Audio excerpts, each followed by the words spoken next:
Está começando o Primocast, o podcast oficial do Primo Rico.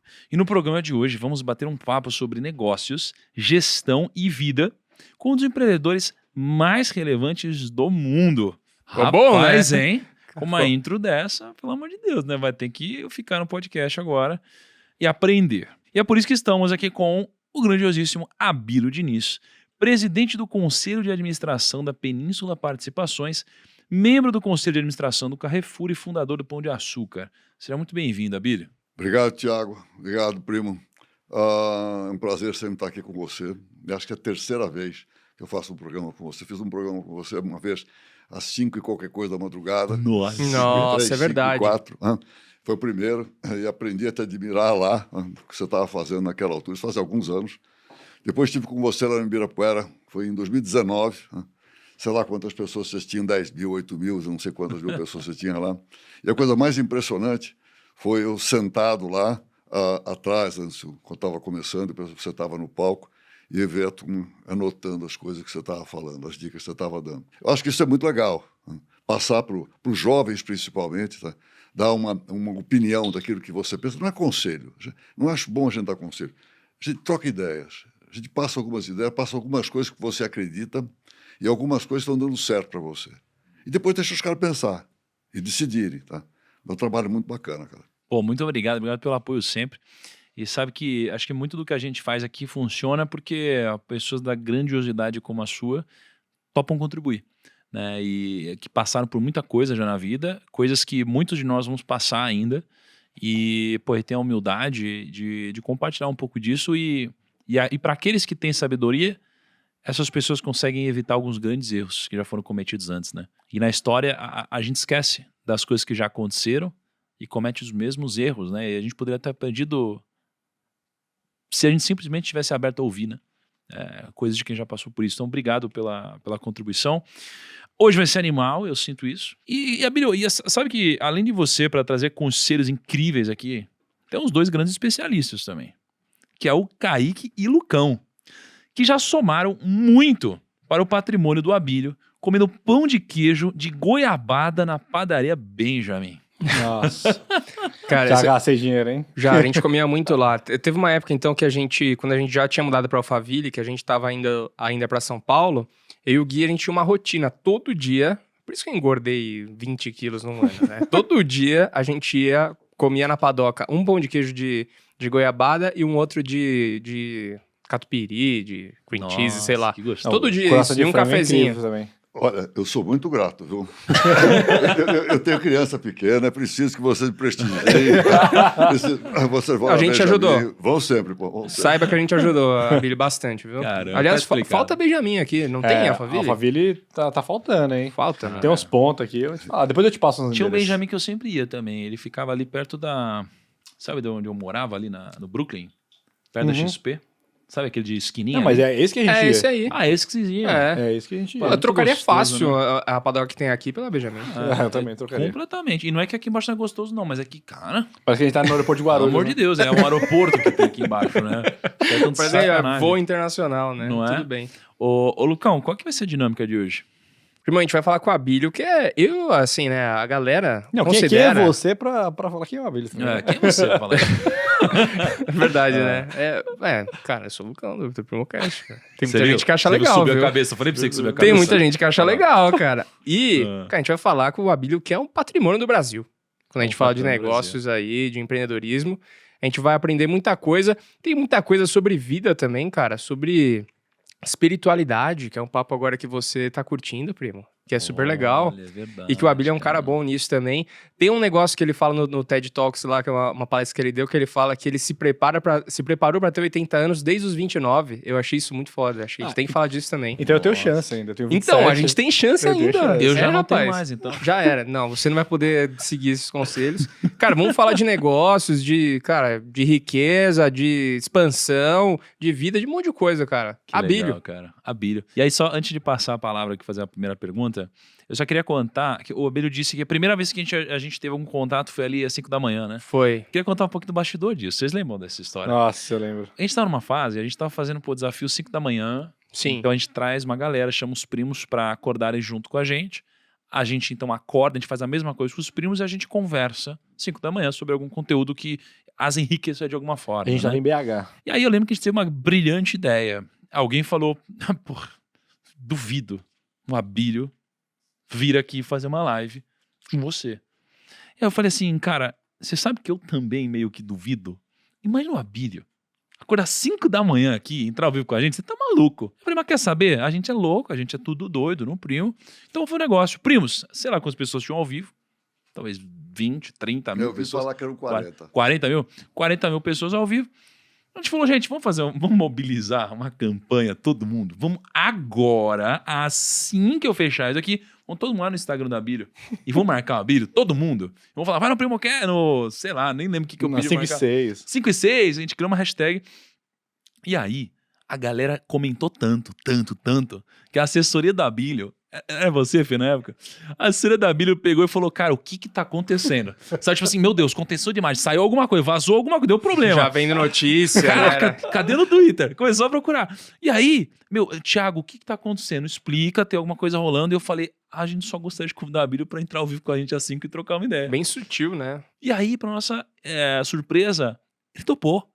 Olha só. E aí, pô, a Abílio foi um dos primeiros a nos apoiarem naquela época, às 5 da manhã. Foi muito legal. E foi muito legal, porque foi inusitado. E até então, pô, eu não lembro do Abílio participando de um negócio desse. E a galera amou a nossa live. Nem sei se o Abílio acorda às 5 da manhã. Vamos descobrir hoje. Ele vai contar pra gente esse e outros segredos, né, Lucão? E Pois aí, é. essa foi uma história muito legal. Dali começou, aí no Ibirapuera, se for o número de pessoas, cara, foram 10 pessoas em cada dia, 10 mil. diferentes, 10 mil pessoas. Então passaram 20 mil pessoas por lá. E a sua palestra, eu lembro, você falou muito sobre espiritualidade naquela época lá. E a Gali, muita gente emocionada. Muita gente emocionada, né? E é diferente você ouvir de alguém que fala e alguém que teve resultado. Né? Você teve muito resultado. Então, isso é incrível. Então, eu queria começar te perguntando aqui o seguinte, Abílio. O que você faz hoje? Tiago, antes de chegar naquilo que eu faço hoje, deixa eu te falar um pouquinho esse programa que eu fiz com você às 5 e pouquinho da manhã. Primeiro eu levantava às 5 e meia, naquele tempo, e ter que levantar às 4 e meia, como foi daquele dia, quer dizer, não fez grande diferença. Mas eu achei, por que eu aceitei? Porque eu achei um negócio assim muito abusado. Quer dizer, eu quero fazer um negócio às 5 horas da manhã. Porque, escuta, eu sigo, você sabe aquela frase, quer dizer, tem gente que sonha com sucesso, a gente levanta cedo e vai buscar. Tá? Quer dizer, a história, você quer ter sucesso, levanta cedo e vamos buscar. Começa por aí, começa se agitando logo de manhã. Eu achei aquilo uma chamada para a turma realmente muito bacana. O que eu faço hoje? Então? Quer dizer, eu não faço coisa muito diferente do que aquilo que eu sempre fiz. Né? Basicamente, eu sempre trabalhei na minha vida, desde pequeno, continuo trabalhando do mesmo jeito. Eu continuo fazendo muito esporte. Né? Muito esporte para mim é fundamental. E eu ainda me exercito 2 horas por dia, com vários programas diferentes. Tá? E tem uma coisa, e dou muita atenção para a minha família. Você sabe que eu tenho 6 filhos. A minha mais velha é mais velha que vocês todos, tá certo? Não somados, mas minha filha mais velha tem 60 anos. Né? Uma linda mulher, muito bacana, 60 anos. E o meu pequeno tem 12. Acabou de fazer 12. Né? E a pequena também do meu segundo casamento tem 15, já uma jovenzinha, adolescente. Né? Então, além de dar muita atenção para a minha família, trabalhar, me exercitar, conviver com as coisas gostosas da vida, conviver com meus amigos. Tudo. Nessa pandemia, eu sempre tive um lado assim, de preocupação com as pessoas, com os vulneráveis, principalmente aqueles que estão mais embaixo, mas também com pessoas que precisam de um pouco de ajuda, que precisam de um pouco de atenção. Eu sempre tive uma preocupação muito grande. Sempre tive uma preocupação muito grande com o meu país, com o Brasil. Por isso que eu dei 10 anos da minha vida como membro do Conselho Monetário Nacional. Eu considero minha década perdida, não acho que eu fiz muita coisa e tal, mas enfim, em virtude da minha preocupação e da vontade de contribuir com esse país, também com as pessoas. Mas agora, nessa pandemia, Tiago, eu fiz mais de 70 lives. Quantidade de gente que pedia que eu falasse, que eu contasse um pouco das minhas experiências, daquilo que eu tinha vivido, e que desse uma palavra que não fosse uma palavra somente assim de sair fora da realidade. A gente também se encontrou aí, a gente fez na pandemia uma live. Fizeram também tem, uma live na pandemia, exatamente. Mas uma quantidade de gente que pedia, e eu procurei falar, trazer uma palavra assim, não de um responsável otimismo, negar aquilo que está acontecendo, mas com os pés no chão, dizer uma coisa assim muito simples, que essa era a crise mais violenta que eu já vi na minha vida, meus 80 e tantos anos, com o mais grave que eu já vi. Mas tem uma coisa que não era diferente das outras crises. Toda crise tem início, meio e fim. E as pessoas precisam realizar isso, acreditar isso, que vai terminar. Se você não acha, se você não vê que tem luz no fim do túnel, você não vê que tem um horizonte realmente mais agradável, onde se pode viver melhor, as pessoas aí tendem mais a ficar deprimidas e ter dificuldade com o momento que estão vivendo. Então, fiz muito isso e me sinto contente com o que eu fiz. Além disso, nós procuramos ajudar muito os vulneráveis. Eu com a minha família, com meus filhos, com minha mulher, nós decidimos um fundo de 50 milhões para ajudar os vulneráveis. Fizemos um comitê para administrar como é que nós podíamos usar melhor esse dinheiro. E fomos ajudando, não só com dinheiro, com trabalho. Então, nós fomos às favelas, minha mulher, minhas filhas, tanto a maior quanto a pequena, foram às favelas entregar a cesta básica e dar uma palavra àqueles que estão precisando mais. Isso deu, então, quer dizer, uma satisfação grande para atravessar esse período de dificuldade, que, graças a Deus, hoje estamos superando, realmente estamos superando, né? E eu tenho muito esse lado de olhar para aqueles que precisam mais da gente. É por isso e contar minhas experiências, contar as coisas boas e as coisas difíceis que eu já passei na vida, né? Você agora estava falando na introdução que vocês não vão passar por muita coisa do que eu já passei. Eu espero que você passe só o bom, né? Você não passe alguns obstáculos que eu já tive, que foram difíceis de ultrapassar. Eu sou um cara, você falou também de espiritualidade quando você começou. Eu sou um cara absolutamente normal. Não sou inteligente acima do normal. De gente até já medi isso, no tempo que se media essas coisas, hoje não se mede tanto. Um cara absolutamente normal. Tá? E não sou mais inteligente, nem nada. Se eu tenho uma grande força, é a fé que eu tenho em Deus. E Deus tem sido um tremendo amigão comigo. Eu acho que a maneira de deixar ele contente, deixar ele satisfeito, é procurar fazer alguma coisa, quer dizer, com as pessoas que estão em volta. É por isso que eu já escrevi 2 livros, é por isso que eu faço palestras, é por isso que eu fiz as lives todas, é por isso que eu dou aula na GV, é por isso que eu estou aqui. Para tentar falar com os teus primos, com as pessoas que você consegue se comunicar, com essa massa de gente que você consegue ter em volta de você, tentar passar uma palavra para que as pessoas possam ser mais felizes na vida, que eu acho que é o grande objetivo da vida. O que eu faço hoje? Faço a mesma coisa que eu sempre fiz. Acrescentado agora, mais ainda, desse lado solidário, desse lado de procurar estar junto às pessoas, é isso que eu continuo fazendo. Agora, só para entender, assim, quando você fala sobre o que você faz hoje, que você faz muito do que você sempre fez, né? Eu tô falando menos de rotina aqui. Eu queria te perguntar mais sobre atribuições hoje. Assim, hoje, quais são as atribuições do Abílio? Especialmente em negócios. Você continua tocando os seus negócios? Porque, pô, tem aqui a Península, você tem investimentos, conselhos e tal. O que você faz hoje em termos de negócios, assim? É o seguinte, eu sempre fui um cara de fazer time. Mesmo que eu estou ainda em grandes empresas, sabe? Eu ainda, depois de ter saído do GPA em 2013, eu fui para a BRF, fiquei 5 anos, a BRF que é o maior exportador de frango do mundo, fui para lá, fiquei 5 anos no conselho, e uma empresa enorme. Eu sempre fui fazer time e fazer com que as pessoas realmente possam tocar a empresa. Hoje, quando eu estou concentrado na Península, eu tenho um time realmente muito bom. A Península tem várias partes, né? Tem principalmente uma parte de private equity, que investe em empresas, e tem uma parte da gestora, que nós abrimos agora no meio do ano, abrimos para receber investimentos de outras pessoas de fora que queiram investir conosco, na O3, que é a nossa gestora de ativos líquidos. Quanto que vocês estão nessa gestora de AUM?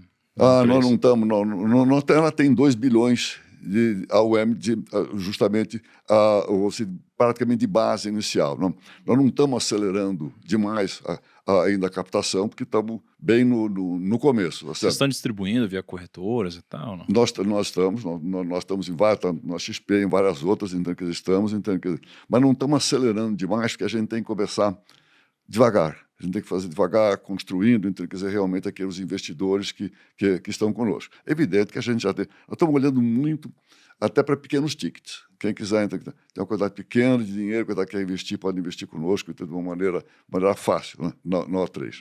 Mas, então, você numa gestora, por mais que ela já existe, a O3 já existe há 7 anos, né? Só com fundos próprios. Né? E nesses fundos próprios teve bastante sucesso.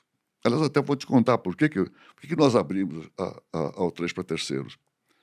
Porque a gente tinha um time realmente muito bom. Quando você tem um time bom, eu falei que talvez o que eu faço melhor é formar time. Você tem um time muito bom, você tem que dar oportunidade para esse time crescer. Como é que cresce? Se eu fico só com os fundos próprios, eles vão crescendo com aquilo que eles vão ganhando. Todo ano você vai aumentando um pouco, um pouquinho. Se você abre... Você tem a possibilidade de trazer mais AUM, como você falou, trazer mais dinheiro para dentro da gestora. Eles vão receber mais, ou ter uma participação, um desempenho maior, vão receber mais de compensation com o que eles ganharem, e tem possibilidade de crescer dentro do que eles estão fazendo, sem ter que sair e procurar outras coisas fora para poder crescer. Por isso que nós abrimos. Tá? É recente, estamos satisfeitos com o que está acontecendo até agora, né?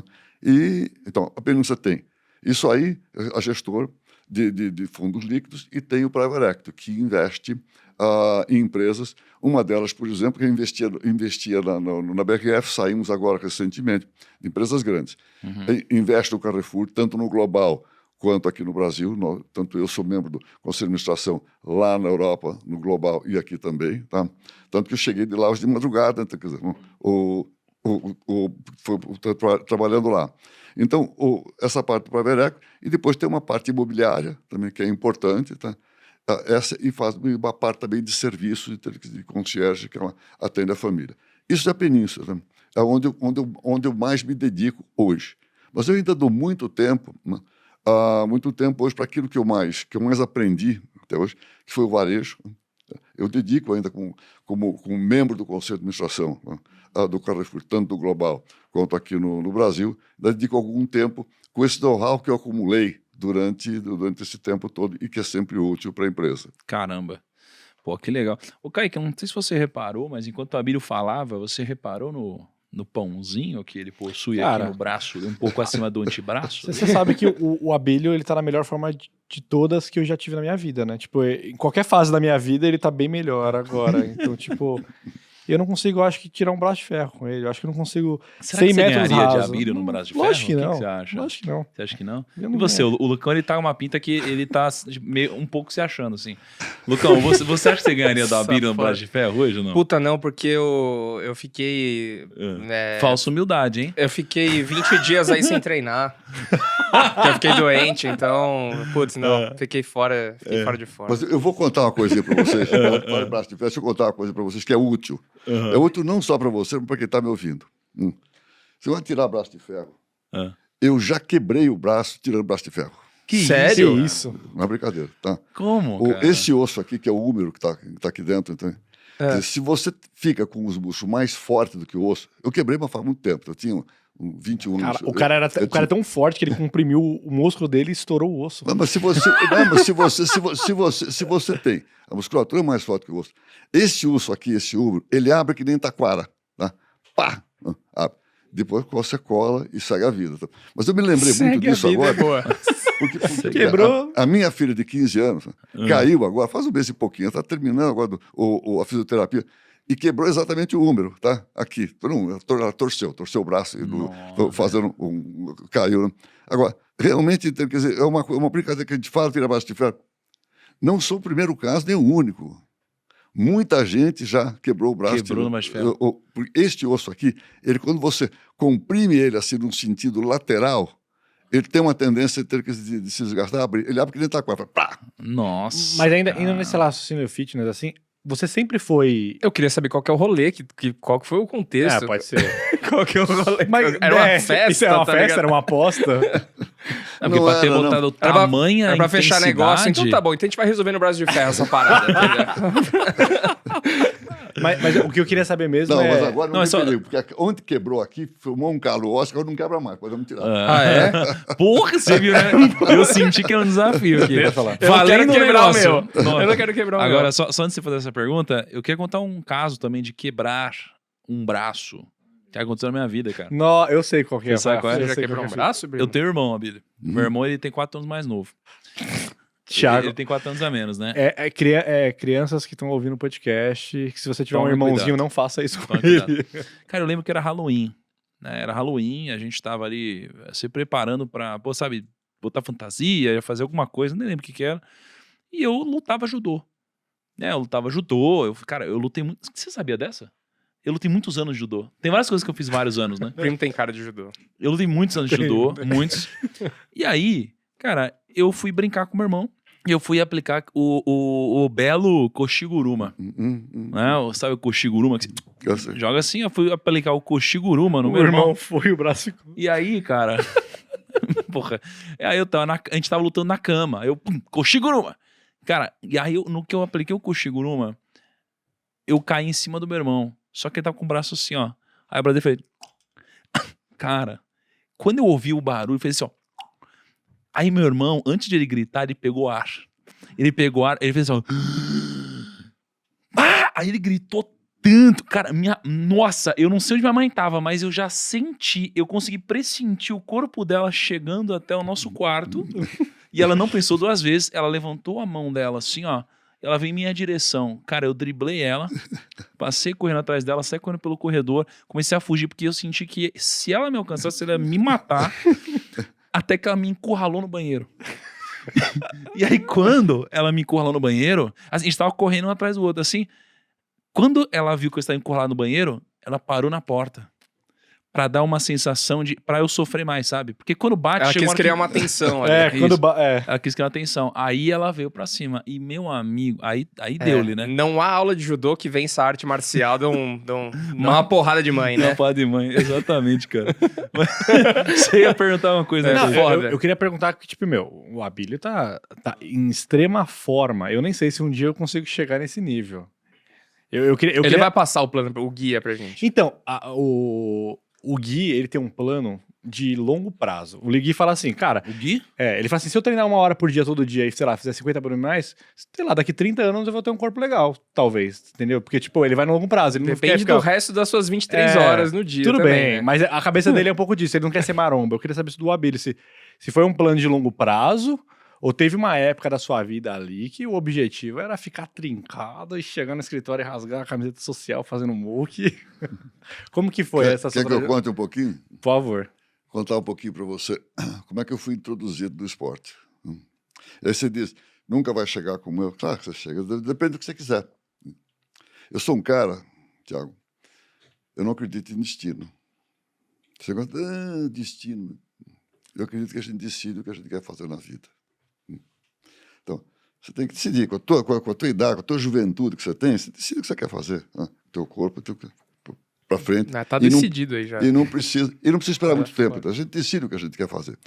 Mas como é que eu fui introduzido no esporte? Quando eu era pequeno, quando eu tinha aí 10 anos, 9, 10 anos, eu era baixinho, gordinho, parecia um pudim. Então, realmente, era um pudim. Era uma coisa. E aí, eu tive uma origem assim, muito humilde. Quer dizer, o meu pai era um imigrante. Nessa altura da vida, quando eu tinha 10 anos, 11 anos, ele tinha uma padaria ali no alto da Várzea do Glicério, na Rua Tamandaré. E aí ele me colocou num colégio, que não existe mais, então, que facilitava para ele me levar de manhã e depois me trazer à tarde.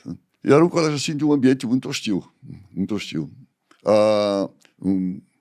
Muito, vamos dizer assim, jeito assim de uma classe mais baixa, coisa e tal, mas não é por isso, não. É um ambiente tanto quanto agressivo. Cara, o que eu sofri de bullying, né?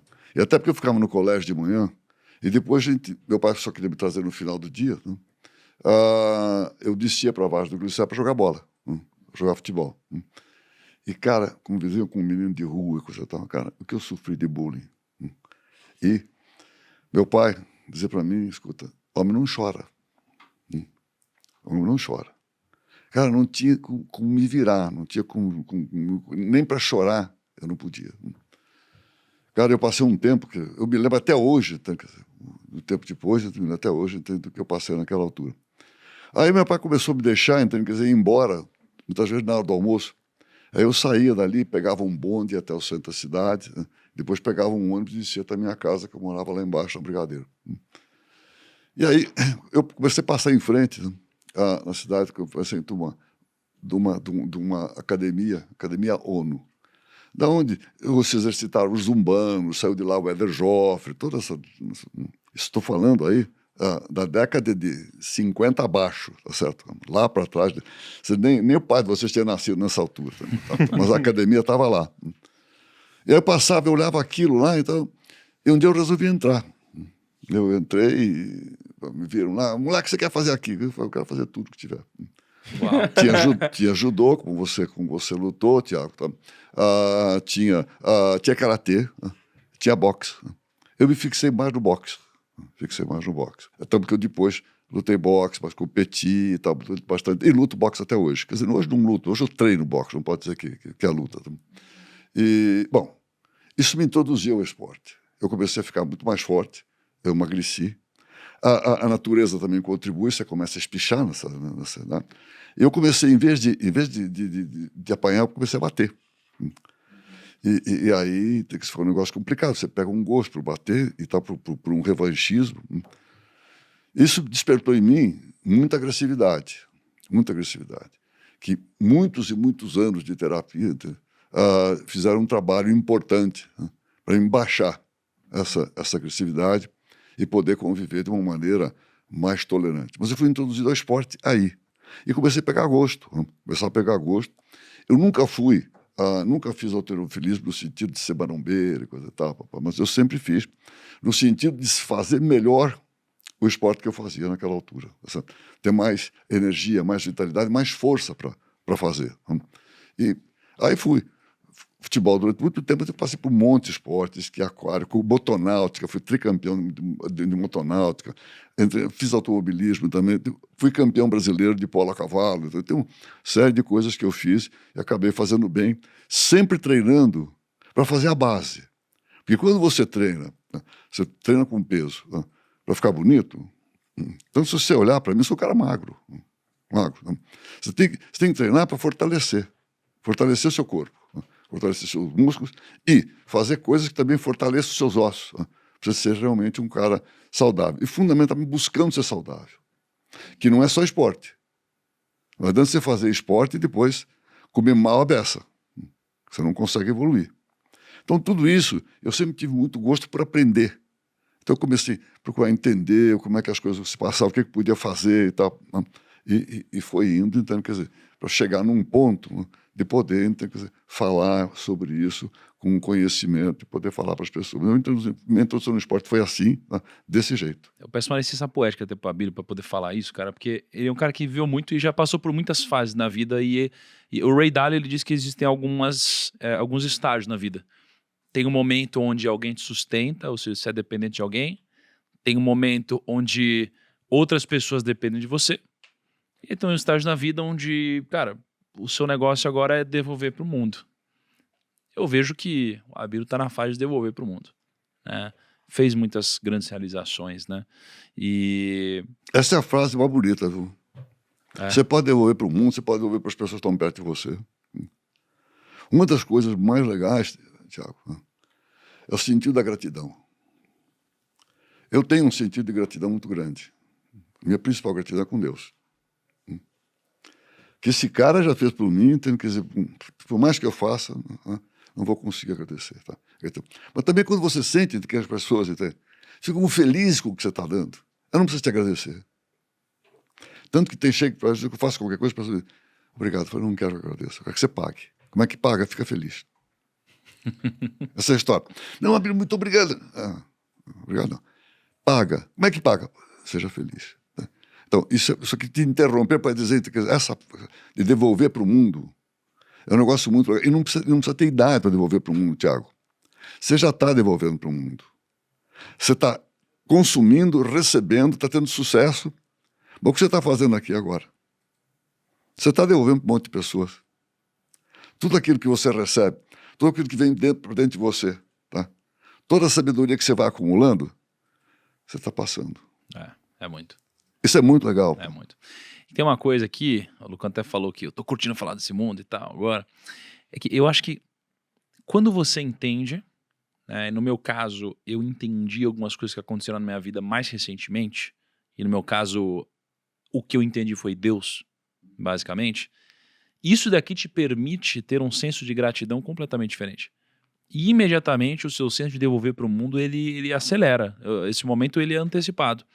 Então, eu reconheço que muito do que eu estou fazendo hoje eu só consigo fazer por alguns talentos que eu recebi e por ocasiões, situações que apareceram e aconteceram na minha vida.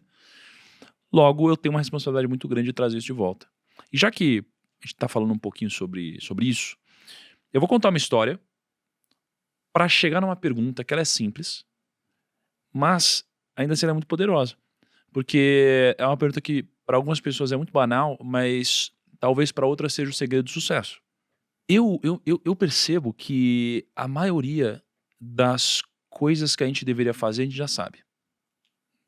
Então, eu sei que eu não posso ir na rua e brigar com alguém de graça, não adianta eu ficar xingando alguém de graça, não adianta eu exercer um poder onde eu vou machucar alguém erroneamente, né? Eu sei que, eu quero emagrecer, eu vou fazer exercício e comer direito. Então, a maioria das coisas a gente já sabe o que a gente precisa fazer, né? Estudar, eu tenho que ler um livro, a gente já sabe. Mas, né, tem uma história que eu estava em Maringá ontem, eu contei pro pessoal que estava no evento, que eu estava contando um pouquinho sobre um aprendizado em relação à história de Adão e Eva.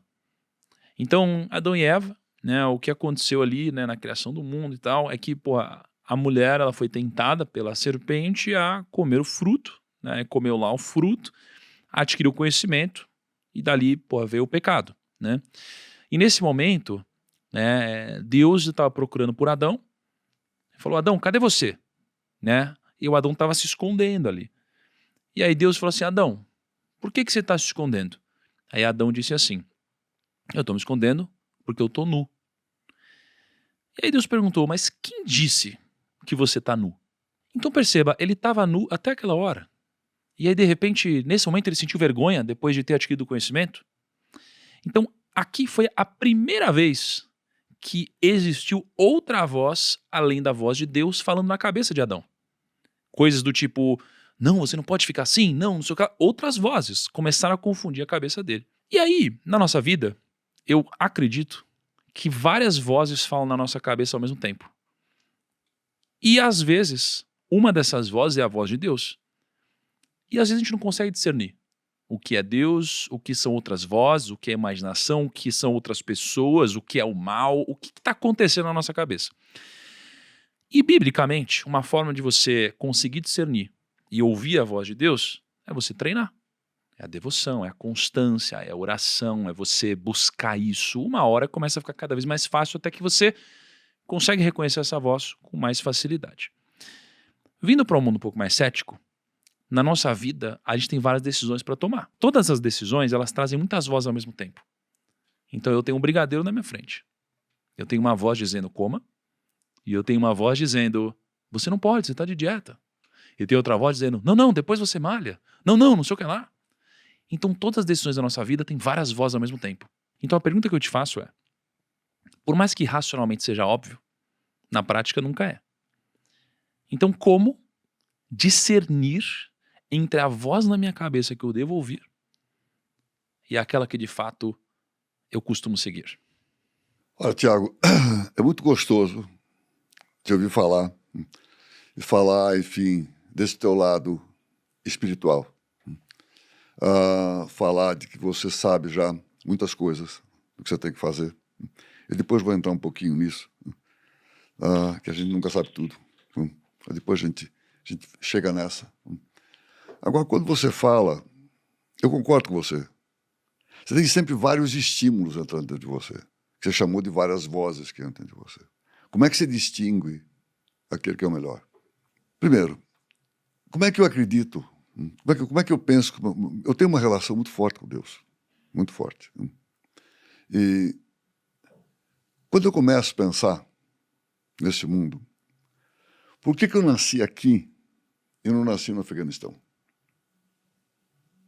Por que eu fui contemplado desse jeito? Quando você começa a colocar uma coisa dessa assim, tá, você começa a fazer uma certa confusão.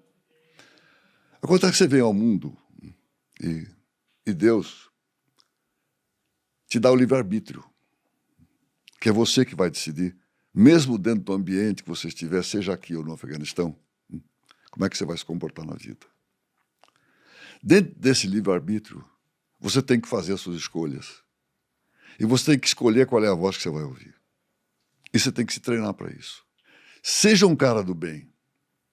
Siga as coisas que você desenvolve. O fundamental é você seguir as coisas que você determinou na sua vida.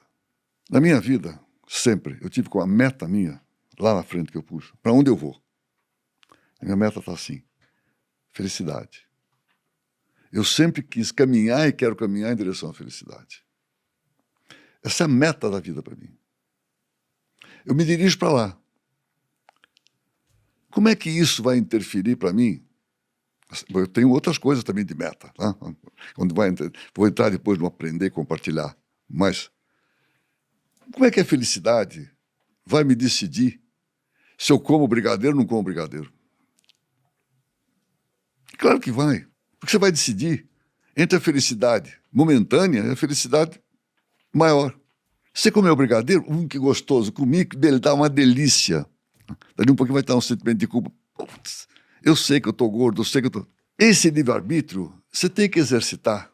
E a maneira de você exercitar é ser o seguinte: eu caminho em direção à felicidade. Você está aqui nas coisas que você está fazendo, com todo o sucesso que você, os meninos aqui estão tendo, tá? Tem como meta tudo que eu faço. Minha meta principal, eu quero ser feliz. E decide quantos brigadeiros você quer comer. E decide quantos que vocês querem trabalhar aqui. E decide quantos vocês querem fazer coisas para os outros. Como você põe como rumo. Porque, veja, a própria satisfação do que vocês estão fazendo, não apenas ganhar dinheiro, a realização que vocês estão fazendo, falando com os primos, falando com gente, e sentindo que essas pessoas interagem com vocês, te valorizam. Essa é felicidade, cara. É felicidade que não tem dinheiro que pague. Claro que tem que ter dinheiro, estou trabalhando aqui, pô. Não tem que trabalhar de graça, pô. Tá? Tem que ganhar dinheiro também. Mas, pô, e essa turma aqui? Quantas pessoas tem? Quantos seguidores você tem, cara? Por que você tem seguidores? Porque o pessoal, achei engraçado que eu estava no nome. Não é isso. É pelo que você faz, pelo que você fala. Exercita o rumo da tua vida, de ser feliz. E decide depois você vai comer brigadeiro ou não vai comer brigadeiro, pô. Ou quanto você vai comer, pô. Quando você pensa em Deus, cara, pensa que Deus te colocou no mundo, te abençoou, mas te deu o livre-arbítrio, cara. Agora, cara, é com você. Você tem que fazer. Tua parte, pô.